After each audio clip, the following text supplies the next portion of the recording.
A lot of people want to talk about the dynasties in the Super Bowl era, past and present. But today I want to talk about a dynasty that dominated the NFL long before the Super Bowl even existed.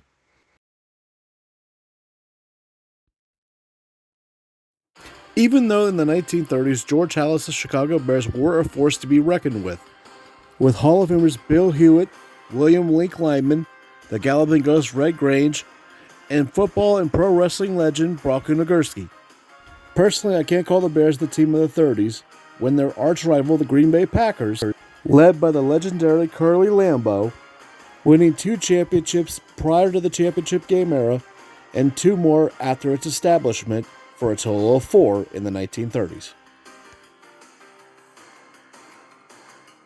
In 1939, George Halas drafted Columbia University's Sid Luckman to operate an updated offense in the 1940s known as the T formation, with a fullback line right behind the quarterback and center and a halfback on each of the fullback sides. Utilizing a man in motion, the T formation dazzled defenses. However, the T formation required a strong knowledge of the game. But Sid Luckman would prove that his knowledge of the game was as strong as his arm. Luckman would take his arm and knowledge and lead the 1940 Bears to an 8-3 record and an Eastern Division title, setting up a rematch from Week 11 against the then Washington Redskins, now the Commanders, led by fellow legendary QB Sammy Baugh. However, the rematch was no 7-3 affair like the prior matchup. Bill Osamaski's 68-yard touchdown and George Wilson's earth-shattering block was the beginning of the most lopsided game in NFL history. The Bears won the 1940 NFL Championship with a record-setting 11 touchdowns and a 73-0 blowout. In 1941, Halas' Bears not only did not miss a step, they seemed to step on the accelerator. Halas and Luckman's T formation averaged the Bears 36 points per game, which still stands as 5th most all-time in the regular season history, up there with the likes of the 2013 Broncos and the 2007 Patriots. The Bears' lowest point total was 14 against the Packers, which was their only loss of the season. And with both teams at 10-1 at the end of the regular season, the first ever NFL playoff game in the championship game era commenced between the Packers and the Bears. The Bears would put up 30 unanswered points on the Packers and win the Western Division title easily. And in the 1941 NFL Championship against the New York Giants, the Bears tallied up 28 second-half points, led by Joe Stanley, and a 37-9 win and a second consecutive championship for the Bears. Due to World War II, the Chicago Bears lost many players, including their own owner, George Halas. With Hunk Anderson and Luke Johnson as coaches now, the Bears still had Sid Luckman engineering the T formation, leading the Bears to an historic season in 1942. Posting 376 points total and allowing only 84 for a staggering plus 292 in the point differential, an NFL record that they held for over 60 years until the 2007 Patriots shattered it with 315. Another record the Bears actually tied from their 33 and 34 counterparts was winning streak, that being 18 straight wins. So the stage was set for a history-making day for the Bears. 3 touchdown favorite. Bears win, and they complete the following: a record-breaking 19th consecutive win. The first team to ever win 3 consecutive NFL championship games.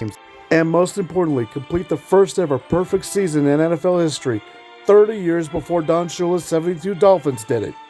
Not to mention playing the same Sammy Baugh Redskin team that they destroyed 73-0 2 years earlier. We got a reminder that that's why they play the game. But Ray Flaherty, Sammy Baugh, and Washington had other plans.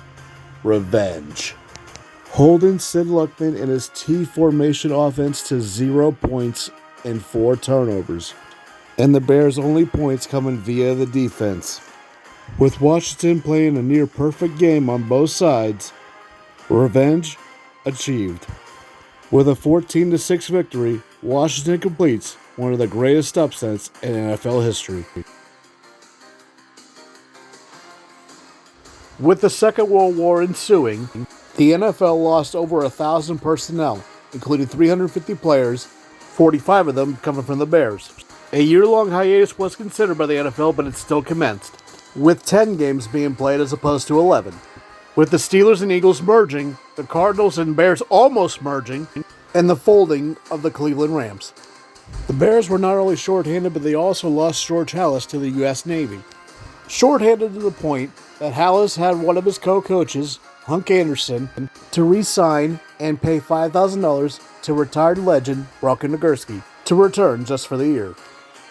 But 1943 belonged to Sid Luckman, boasting one of the most prolific seasons still to this day, leading the league in 8 different passing categories, including touchdowns, yards, touchdowns per attempt, more on that later, and a staggering 107 passer rating when the league average was 47. Far and away the league's MVP.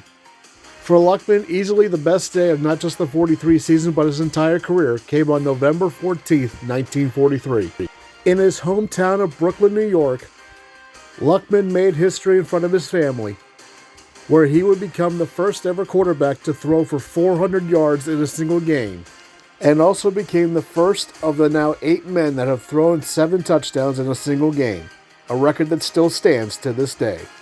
A record he shares with Hall of Famers George Blanda, Y.A. Tittle, Peyton Manning, and soon-to-be Hall of Famer Drew Brees.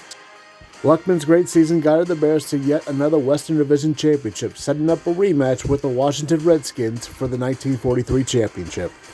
And this time the Bears left no doubt. Behind Nagurski's only touchdown of the 43 season, 2 Dante Magnetti touchdowns, and Sid Luckman putting together one of the greatest championship game performances in NFL history. With a 41-21 win over Washington, the Bears would win its 3rd championship in just 4 seasons. In 1946, the Bears welcomed back all their players that had done their service in World War II, and seemed to pick up right where they left off, relying on a sweep of the Green Bay Packers to win the Western Division Championship yet again.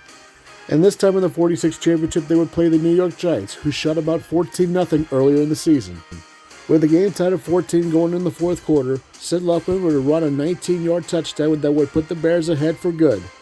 And behind 8 forced turnovers by the Bears defense, the Bears would win 24-14 over the Giants, their 4th championship in just 7 seasons.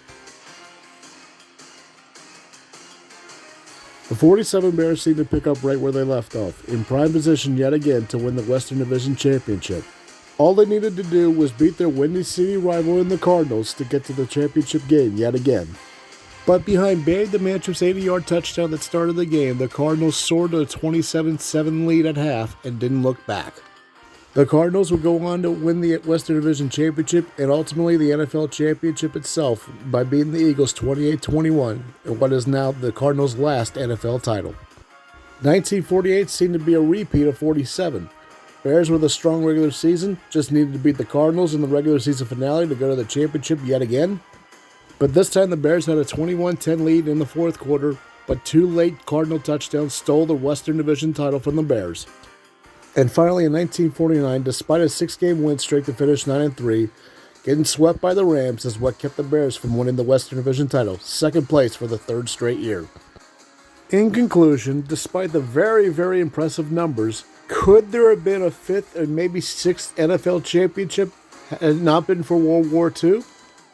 But nonetheless, with Hall of Famers George McAfee, Bulldog Turner, Joe Stidhar, Ed Sprinkle, Dan Foreman, and of course George Halas and Sid Luckman, who holds the all-time record for highest touchdown percentage per attempt at 7.9.